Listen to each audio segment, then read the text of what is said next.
السلام علیکم ورحمۃ اللہ وبرکاتہ۔ محترم سامعین و ناظرین، آپ حضرات کیسے ہیں؟ خیریت سے ہیں؟ امید کرتا ہوں آپ حضرات عافیت کے ساتھ ہوں گے۔ حالیہ دنوں میں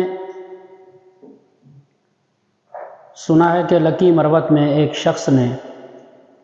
حضرت امیر معاویہ رضی اللہ تعالی عنہ کی والدہ حضرت ہندہ رضی اللہ تعالی عنہ پر کچھ نامناسب الفاظ ٹویٹ کیے۔ اس کے اوپر میں تھوڑی سی گفتگو کرنا چاہتا ہوں۔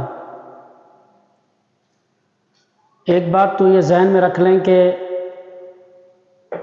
جب کوئی غیر مسلم مسلمان ہو جاتا ہے تو اللہ تبارک و تعالی اس کے سارے گناہ پچھلے کے پچھلے معاف فرما دیتا ہے، یہ ہم سب کو معلوم ہے۔ اور دوسری بات یہ ہے کہ حضرت معاویہ رضی اللہ تعالی عنہ کی جو والدہ ہیں جن کا نام حضرت ہندہ ہے، ان کے اوپر جو ہے یعنی کہ انہی کا نام لے کر ان کی ایک واقعے میں جو ہے حضرت ہندہ رضی اللہ تعالی عنہ نے جب وہ مسلمان نہیں ہوئی تھی، غزوہ احد کے اندر حضرت ہندہ نے آپ صلی اللہ علیہ وسلم کے چچا حضرت حمزہ رضی اللہ تعالی عنہ کے دل کو چیر کر جو ہے سینے کو چیر کر دل کو نکال کے چبایا تھا۔ اس وقت چونکہ آپ مسلمان نہیں ہوئی تھی، بعد میں آپ مسلمان ہو گئی تھی، تو اللہ تبارک و تعالی جو ہے وہ جو شخص مسلمان ہو جائے تو اللہ اس کے پچھلے سارے گناہ کو معاف فرما دیتا ہے۔ بہت سے صحابہ ہیں، بلکہ سارے کے سارے صحابہ ہی مسلمان ہیں اور ایمان پر انہوں نے اپنے آپ کو قائم رکھا۔ تو حضور صلی اللہ علیہ وسلم نے سب صحابہ کو ایمان کا حصہ سمجھا اور ان کو تسلیم کیا اور سینے سے لگایا۔ تو اس حالیہ دنوں میں کچھ دن پہلے ایک شخص ہے جس کا نام میرے خیال سے لکی مروت سے ان کا تعلق ہے، انہوں نے جو ہے نواز شریف کی صاحبزادی مریم نواز کی تشبیہ دی حضرت ہندہ رضی اللہ تعالی عنہ کے ساتھ۔ دیکھیں، سیاست آپ کریں،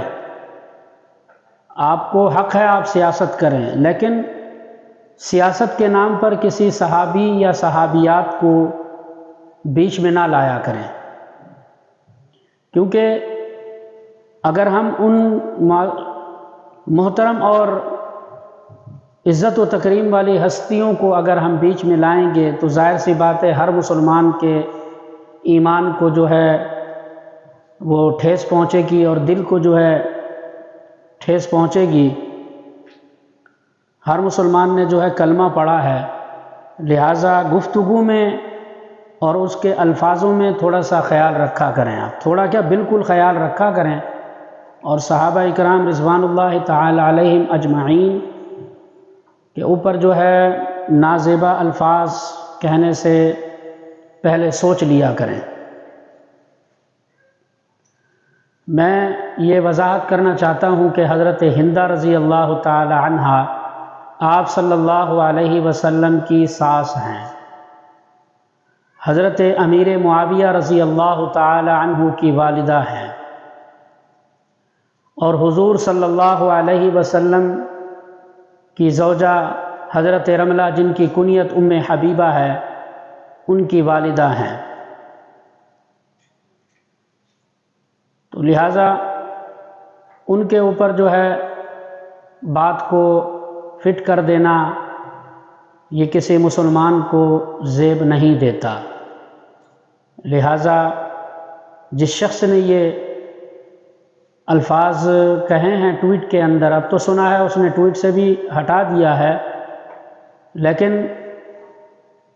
ہم سیاست کے اندر اتنے مگن ہو جاتے ہیں کہ ہمیں عظیم ہستیوں کا خیال نہیں رہتا، لہٰذا خیال رکھا کریں اور اس طرح کے جو الفاظ و القابات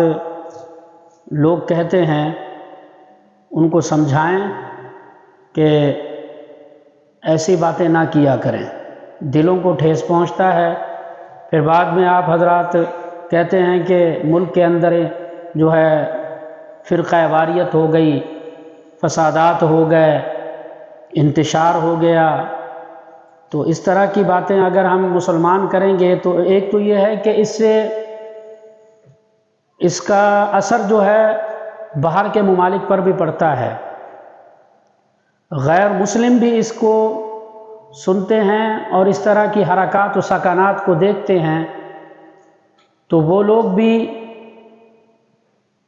یہی سمجھتے ہیں کہ یہ تو مسلمان ہیں، مسلمان ہی اپنی عظیم ہستیوں کو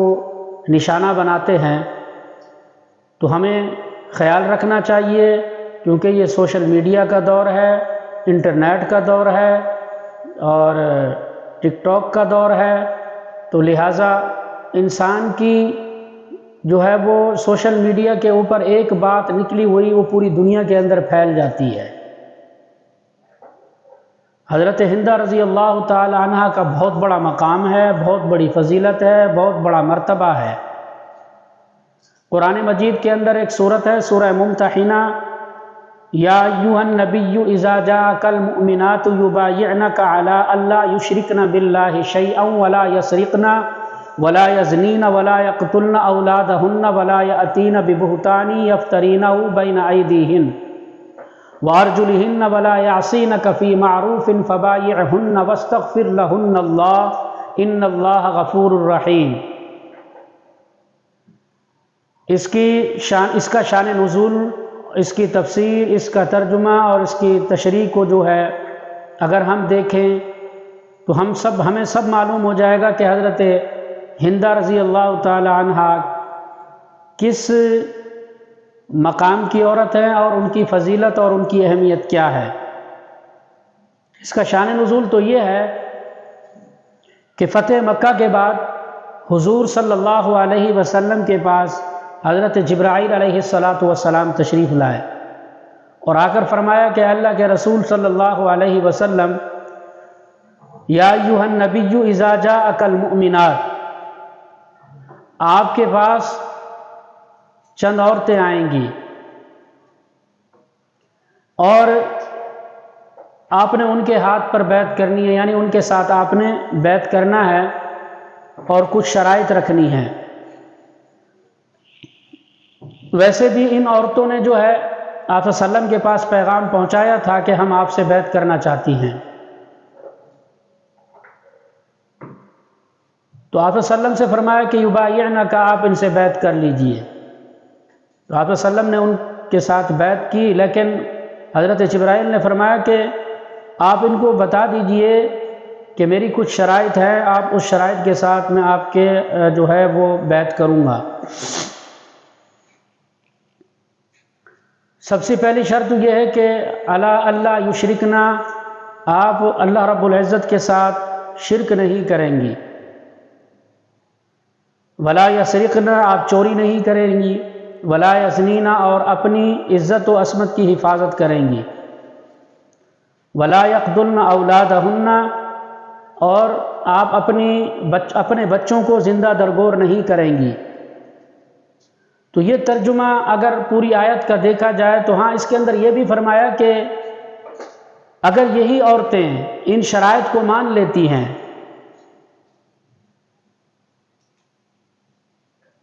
تو آپ ان کے ساتھ بیعت کر لیں۔ اور آپ صلی اللہ علیہ وسلم نے جب ان کو اس بات کی اس کے بارے میں بتایا اور ان کو ان شرائط کے بارے میں بتایا تو ان عورتوں نے قبول کر لیا۔ پھر اللہ رب العزت نے فرمایا کہ آپ یہ بھی اللہ تبارک و تعالیٰ نے آپ صلی اللہ علیہ وسلم سے فرمایا کہ اس کے بعد، ان شرائط کے بعد، اگر یہ عورتیں، ان سے اگر کوئی گناہ سرزد ہو بھی جائے تو ان کی طرف سے آپ، اللہ فرماتا ہے کہ مجھ سے معافی مانگیں گے تو اللہ نے فرمایا ان اللہ غفور الرحیم، میں غفور الرحیم ہوں، میں درگزر کرنے والا ہوں، میں معاف کرنے والا ہوں، میں رحم کرنے والا ہوں۔ تو اس آیت کا پڑھنے کا مقصد اور اس کے بارے میں تھوڑی سی وضاحت کرنے کا مقصد اور مطلب یہ ہے کہ ان عورتوں میں یہ حضرت معاویہ رضی اللہ تعالی عنہ کی والدہ حضرت ہندہ رضی اللہ تعالی عنہا بھی موجود تھی۔ اس سے پتہ چلتا ہے کہ حضرت ہندہ رضی اللہ تعالی عنہا کا بہت بڑا مقام ہے۔ اس لیے ہر مسلمان کو چاہیے کہ ان عظیم ہستیوں، چاہے وہ صحابہ ہوں یا صحابیات ہوں، ان کے بارے میں جو ہے وہ تبرہ بازیاں یا ذہن میں غلط باتیں لے کر آنے سے پہلے ہر انسان کو سوچنا چاہیے۔ یاد رکھیے، اس سے ایمان کے ختم ہونے کا خطرہ ہوتا ہے، بلکہ انسان جو ہے دائرہ اسلام سے بھی خارج ہو جاتا ہے، کیونکہ یہ تو وہ لوگ ہیں جن سے اللہ راضی ہے اور حضور صلی اللہ علیہ وسلم بھی ان سے راضی ہیں۔ میری پوری ویڈیو بنانے کا مقصد یہ ہے